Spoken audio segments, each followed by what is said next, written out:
Guys, good morning. Welcome back to our channel. उम्मीद करती हूँ कि आप सभी बहुत ही बढ़िया होंगे, खुश होंगे, मज़े में होंगे। मैं भी यहाँ की अभी बज रही है 8 बजे से करी है मैंने अपने ब्लॉग की शुरुआत। तो अभी ब्लॉग की शुरुआत जो है वो आज बहुत ही एनर्जी के साथ में करने वाले हैं, क्योंकि मैं, जैन साहब और बच्चे परिवार हम चारों जने जा रहे हैं अभी गार्डन, वहाँ पर करेंगे वॉक। फाइनली आज से मैंने अपनी वॉक जो है वो स्टार्ट कर दी है।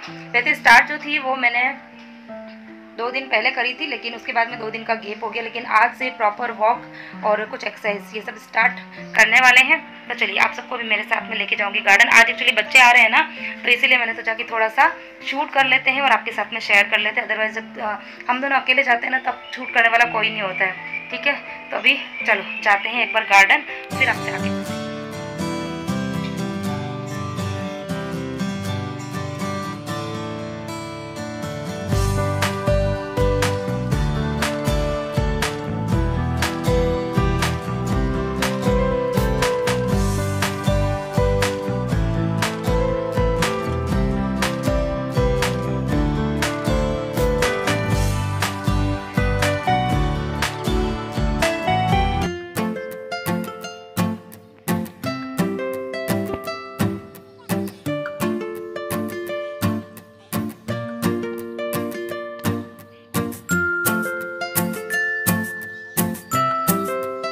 तो 7:15 बजे के करीब बच्चे और हम सब जने चले गए थे गार्डन, और आते आते करीबन 9:10 हो गए थे। यानी कि पूरा 1 घंटा हमने गार्डन में वॉक भी करी, एक्सरसाइज भी करी और मज़े भी किए। मतलब झूला था ना, तो मुझे मेरे ना बचपन वाले दिन जो है वो याद आ गए थे। खैर बचपन में तो इतने झूले नहीं झूले थे, क्योंकि पहले इतना कोई क्रेज़ नहीं था झूले वूले का। लेकिन आज इतना मन हो रहा था, क्योंकि बहुत टाइम बाद में ऐसा हुआ था कि मैं गार्डन गई थी। तो झूला झूला और बहुत मज़े किए। तो पूरा 1 घंटा बहुत अच्छा लगा। मतलब ऐसा लग रहा था कि क्योंकि मेरे ना बिल्कुल बिल्डिंग के सामने ही गार्डन है और कहीं स्पेशल हमको जाने की ज़रूरत नहीं पड़ती है। तो इतनी अच्छी अपॉर्चुनिटी हमारे पास में थी और फिर भी हम लोग मिस कर रहे थे, तो बहुत अच्छा लगा। और यहाँ पर ये बच्चे देखो, मतलब इन लोगों ने वहाँ पर, इनके चक्कर में थोड़ा सा हम मना डिस्टर्ब भी हो रहे थे, क्योंकि थोड़ा सा ये चलते फिर आपस में लड़ जाते। कई बार हमको परेशान कर रहे थे कि हमारे साथ में एक्सरसाइज करने चलो, हमारे साथ में खेलो। तो उस चक्कर में थोड़ा सा डिस्टर्बेंस हो गया था, लेकिन कोई बात नहीं, थोड़े से मज़े किए थे हमने बच्चों के साथ में। और यहाँ पर इन दोनों को आते में ही लगी है बहुत ज़ोरों वाली भूख। मैं गई थी तो मैं मॉर्निंग के जो थोड़े बहुत काम थे, पानी छानने का काम, चाय दूध का काम, वो सब मैं करके गई थी। सुबह मैंने 2 ग्लास अपने लिए गर्म पानी किया था, वो भी मैंने पिया था, चाय भी मैं पी के गई थी। इन लोगों के लिए मैंने दूध बना दिया था, लेकिन फिर इन्होंने कहा नहीं, दूध हम लोग आके पियेंगे। तो यहाँ पर मैंने दूध जो था वो गर्म किया, लेकिन काफ़ी ज़्यादा ही गर्म हो गया। तो फिर मैंने फिर से इसको प्लेट में निकाला है, ताकि थोड़ा सा ही ठंडा हो जाए। और यहाँ पर ये दूध ठंडा हो रहा है, तब तक मैं फटाफट से कर रही हूँ लंच की तैयारी। तो वैसे भी मेरी जो मॉर्निंग रूटीन होती है ना, वो थोड़ी सी मतलब स्पीड वाली होती है, काफ़ी रोबोटिक वाली होती है, क्योंकि काम जो है वो बहुत ही जल्दी जल्दी करने पड़ते हैं, क्योंकि उसके बाद में मुझे जाना होता है मंदिर। लेकिन अब इन इतने सारे कामों के बीच में एक नई रूटीन जो है वो फिर से मतलब मुझे अंदर डालनी है, क्योंकि 1 घंटा हमने वॉक किया है, 1 घंटा एक्सरसाइज वगैरह करी है ना, तो इस टाइम को मुझे ना फिर अंदर एडजस्ट करना पड़ेगा। तो इसीलिए मुझे घर के काम जो है ना वो थोड़े से और ज़्यादा स्पीड से निपटाने पड़ेंगे, क्योंकि मैं नहीं चाहती हूँ कि मेरे काम जो है वो 1 बजे के बाद में चले। मतलब 12 से 1 बजे के बीच में मेरे घर के काम जो है ना वो सारे हो जाने चाहिए अच्छे से। तो इसीलिए अब मुझे काम जो वो थोड़े से फास्ट करने पड़ेंगे। तो यहाँ पर मैं बना रही हूँ बेसन गट्टे की सब्ज़ी। अच्छा, कल मुझे कन्फ्यूज़न था कि सप्तमी है या अष्टमी, लेकिन कल सप्तमी थी लेकिन आज अष्टमी ही है। तो यहाँ पर मैं बना रही हूँ बेसन गट्टे की सब्ज़ी। कढ़ाई के अंदर मैंने गर्म पानी जो वो रख दिया है, और यहाँ पे करीबन मैंने 2 कटोरी जितना बेसन लिया है। बेसन के अंदर मैंने रूटीन वाले जो मसाले होते हैं, लाल मिर्ची, हल्दी, नमक, धनिया पाउडर और थोड़ा सा डाला है अजवाइन। और यहाँ पर मोइन के लिए मैं जैसे ही तेल के डिब्बे को देखा, तो तेल जो था उसमें ख़त्म हो गया था, तो मैंने बड़े वाले कंटेनर से इसमें तेल जो है वो भर दिया है। और अब यहाँ पर ये देखिए, अच्छे से मैंने आटा वाटा गूँथ दिया था, बेसन गूँथ के, और पतले पतले से गट्टे जो है वो बना के तैयार कर दिए हैं। पानी ऑलरेडी गर्म था, तो इसके अंदर मैंने डाल दिए हैं बेसन गट्टे। तो यहाँ पर मैं आपको टिप देना चाहूँगी कि अगर आप लोग भी बेसन गट्टे बनाते हो और इसको पानी में उबालने डालते हैं ना, तो पानी अच्छे से उबला हुआ होना चाहिए और फिर ही गट्टों को डालो, तो इससे गट्टे जो है वो थोड़े से सॉफ्ट बनते हैं। और अंदर मोयन जो है वो भी मैंने करीबन 2 कटोरी बेसन में 2 से 2.5 टेबल स्पून जितना ऑयल जो था वो डाला था। तो यहाँ पर बस बेसन गट्टे जो है वो मीडियम टू लो फ्लेम पर पकते रहेंगे। यहाँ पर मैंने आटा जो है वो भी गूँथ दिया है और अब मैं जाऊँगी यहाँ पर शावर लेने के लिए।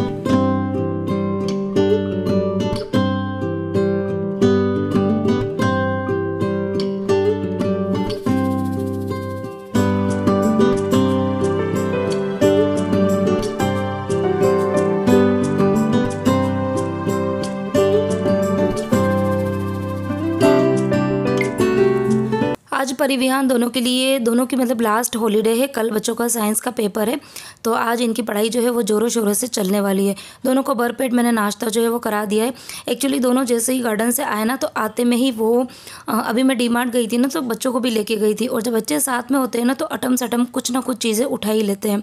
तो खैर मैं मना नहीं करती हूँ खाने पीने के लिए, लेकिन बच्चे है ना आलू की वेफर्स और ये है ना ज़्यादा उठाते हैं। तो आपको पता ही है कि हमारे घर के अंदर आलू, प्याज, लहसुन ये सब चीज़ें बिल्कुल भी यूज़ में नहीं होती है। लेकिन बच्चों के ऊपर हमने इतना भी कोई रिस्ट्रिक्शन नहीं लगा रखा है, लेकिन हाँ उनको बोल रखा है कि बाहर यदि कहीं जाते हो तो भले खा लो, लेकिन घर के अंदर ये सब चीज़ें मत लेकर आओ। तो बच्चे मानते नहीं हैं, उन्होंने ले लिए थे। लेकिन आज मैंने उनको स्ट्रिक्टली मना कर दिया, क्योंकि आज है अष्टमी, और अष्टमी चतुर्दशी के दिन तो मैं बच्चों को खाने ही नहीं देती हूँ ये मतलब जो भी आलू, प्याज और लहसुन की कुछ भी चीज़ें होती है ना, वो सब मैं नहीं खाने देती हूँ। तो बस उनको मैंने मना किया था, तो थोड़े से वो नाराज़ तो हुए, लेकिन बहुत सारे ऑप्शन और घर के अंदर थे। मैंने पोहे जो है वो भिगो के रखे। अभी बस 10 मिनट में दर्शन करके आ रही हूँ मंदिर के, फिर आके पोहे रख दूँगी। ठीक है, चलो। नहीं, हाँ नॉर्मल वाले पोहे, ठीक है। तो मैं आ रही हूँ, जब तक तुम फटाफट अपनी स्टडी, हाँ मंदिर जाके आ रही हूँ, ठीक है। अपने कंटिन्यू रखना स्टडी, बातें मत करना, ठीक है। चलो भाई, किचन में सब्जी का काम कर दिया है, आटा लगा दिया है। अभी जा रही हूँ फटाफट से मंदिर, क्योंकि मम्मी जी भी वहाँ पर गए, और बस आने के बाद में फिर बाकी का काम जो है वो निपटाएंगे।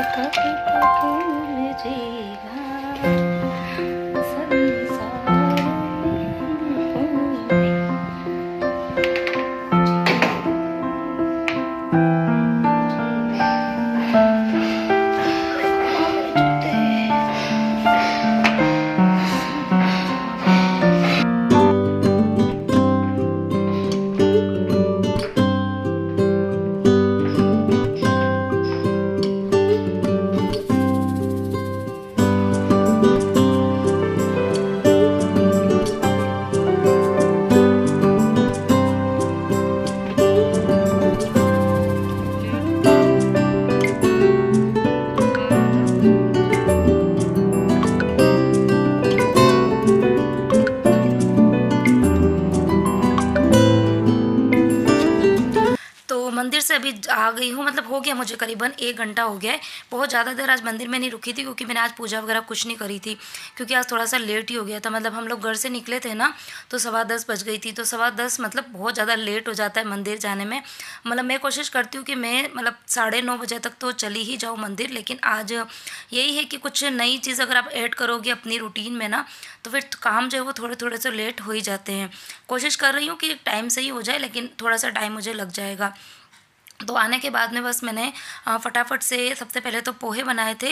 वैसे तो खाने की तैयारी कर रखी थी, लेकिन बच्चों को ना आज ट्यूशन जाना है, उनका 11:30 बजे का ट्यूशन था। तो परिविहान जब भी ट्यूशन जाते हैं ना, तो रोटी सब्जी खा के नहीं जाते। वो बोलते मम्मी वहाँ पर है ना हमको नींद आती है।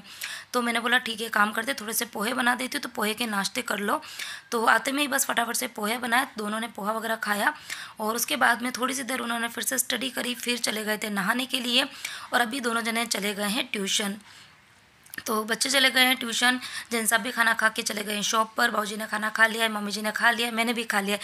मतलब सबका खाने का काम जो है वो कंप्लीट हो गया है। और मम्मी जी अंदर बर्तन जो है वो साफ़ कर रहे हैं, और मैं लगी पड़ी हूँ अपने अब घर की क्लीनिंग में। सही कहूँ तो मुझे मॉर्निंग में लग रहा था कि आज मेरे सारे काम जो है वो लेट होंगे, लेकिन उसके बाद में माइंड में ये सेट हो गया था कि नहीं, मुझे 12 साढ़े 12 बजे के पहले काम जो है वो कंप्लीट करना है। तो बिल्कुल भी मैं बैठी नहीं थी, और अपने काम की स्पीड जो थी ना वो मैंने बिल्कुल डबल करके रखी थी। तो अभी जब मैं क्लीनिंग कर रही थी ना, तो मैंने घड़ी देखी तो अभी बज रही थी 11:15। तो हार्डली मुझे 20 मिनट लगेंगे घर की क्लीनिंग में।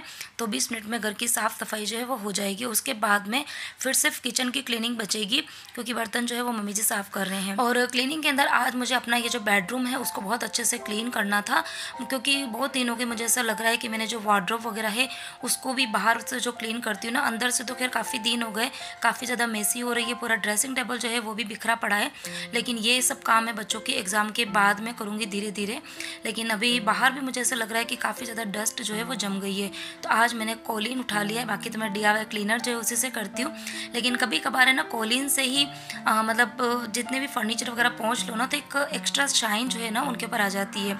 तो आज जितनी भी क्लीनिंग करूँगी वो सब मैं इस कॉलीन से ही करने वाली हूँ। तो ड्रेसिंग टेबल वैसे तो काफ़ी ज़्यादा मतलब बिखरा पड़ा है, क्योंकि इस लास्ट 1 से 1.5 महीने में काफ़ी ज़्यादा छोटे मोटे फंक्शन हुए हैं, और इतनी बार जब बार बार आना जाना पड़ता है ना तो चीज़ें बिखर ही जाती है। ये पेन स्टैंड है जो कि मैंने दिवाली के टाइम पे बनाया था अपनी पुरानी चूड़ी से। मैंने आप लोगों के साथ में शेयर भी किया था। काफ़ी अच्छा है, दिखने में काफ़ी अच्छा लगता है, और जो पुरानी चूड़ियाँ थी ना उसका एक अच्छे से रीयूज़ भी हो गया था। तो वैसे तो पेन स्टैंड था, लेकिन इसके अंदर मैंने जितने भी पुराने ब्रशेज़ वगैरह है ना, मेकअप ब्रश वगैरह, वो सब रखे हुए हैं, और ड्रेसिंग टेबल के अंदर काफ़ी अच्छा भी लग रहा था ये पेन स्टैंड। तो यहाँ पर मैंने ड्रेसिंग टेबल को खाली हल्का फुल्का सा क्लीन किया, जो कांच वगैरह था वो अच्छे से क्लीन किया। उसके बाद में जो वार्डरोब है उसको बाहर से क्लीन किया, और सही में इतनी पतली सी एक लेयर जो है ना मिट्टी की बनी हुई थी, पूरा जो कपड़ा था ना वो मिट्टी मिट्टी सा हो गया था। लेकिन कोई बात नहीं, मुझे क्लीनिंग का काम करना है बहुत अच्छे से, लेकिन ये सब काम में फिर जो बच्चों के एग्ज़ाम वगैरह हो जाएंगे ना, तो फिर बाद में धीरे धीरे एक एक वार्डरोब का कैबिनेट जो है ना वो खाली करके फिर बाद में करूँगी आराम से, क्योंकि उसके बाद बच्चों की छुट्टी भी हो जाएगी और दिन जो है वो काफ़ी ज़्यादा बड़े लगेंगे। तो उस टाइम पे फिर ये काम जो है ना वो निकालूंगी। तो आज तो खैर मैं वार्डरोब को बाहर से क्लीन किया, ड्रेसिंग टेबल को भी बाहर से क्लीन किया, और रूम में जितने भी स्विच बोर्ड है, ये फ्रेम वगैरह है, बेड, हेडरेस्ट वगैरह, इन सबको मैंने अच्छे से साफ़ किया। एक चीज़ आप लोग ना मुझे अक्सर पूछते रहते हैं कि श्रद्धा आप मतलब इतनी आपको साफ़ सफाई पसंद है ना, तो आपका मन कैसे हो जाता है इतना साफ़ सफाई करने में। हमारा तो मन ही नहीं लगता है घर की साफ़ सफाई में, मतलब थोड़ी बहुत तो कर लेते, लेकिन इस तरीके से आप घर को जो चमचमाते हो वैसे रखते हो ना, सारा ही फर्नीचर वगैरह सब अच्छे से चमकता हुआ दिखता है, फ्लोर भी एकदम अच्छे से क्लीन रहती है, तो कैसे क्या करते हो। तो यहाँ पर तो मैं आप सबको एक ही चीज़ बोलना चाहूँगी, जो कि मैं हमेशा बोलती हूँ, कि एक दिन में पूरे घर की साफ़ सफाई करना पॉसिबल नहीं होता है। तो घर के मतलब आपका जो घर है उनमें जितने भी रूम्स वगैरह है, तो उनको आप है ना डिवाइड कर सकते हैं, कि आपने एक दिन आज एक रूम किया है तो दूसरे दिन दूसरा रूम करना है, किसी दिन किचन करना है। किचन में आप काम करते करते तो मतलब जब भी आप अगर चाय वगैरह बना रहे हो या कुछ भी काम कर रहे हो, अगर आपके पास में थोड़ा भी टाइम रहता है, तो आप खड़े रहने के बजाय कुछ भी कैबिनेट को खाली करके आप क्लीन कर सकते हो। तो अगर एक एक कैबिनेट भी अगर रोज़ खाली होकर क्लीन होते रहेंगे ना, तो आपका किचन जो है वो कभी भी बहुत ज़्यादा मेसी नहीं रहेगा। फिर आपको पूरा 1 या 2 दिन बिगाड़ने की ज़रूरत नहीं रहेगी, आपका घर और किचन जो है वो हमेशा साफ़ रहेगा। दूसरी चीज़ ये है कि क्लीनिंग जब आप करते हो ना, तो उससे ज़्यादा ज़रूरी होता है कि आप क्लीनिंग के लिए जो भी चीज़ें यूज़ में लेते हो ना, वो प्रॉपर होनी बहुत ज़रूरी है, और प्रॉपर जगह पे होनी बहुत ज़रूरी है। जैसे कि मेरा ये वॉश बेसिन वाला एरिया है, तो यहाँ पर मुझे क्लीनिंग के लिए एक तो लिक्विड चाहिए होता है, उसको मैं बिल्कुल यहीं पर रखती हूँ। इसके अलावा वॉश बेसिन को क्लीन करने के लिए जो बर्तन साफ़ करने वाले पुराने स्क्रबर होते हैं ना, उनको मैं फेंकती नहीं, इकट्ठे करके रखती हूँ।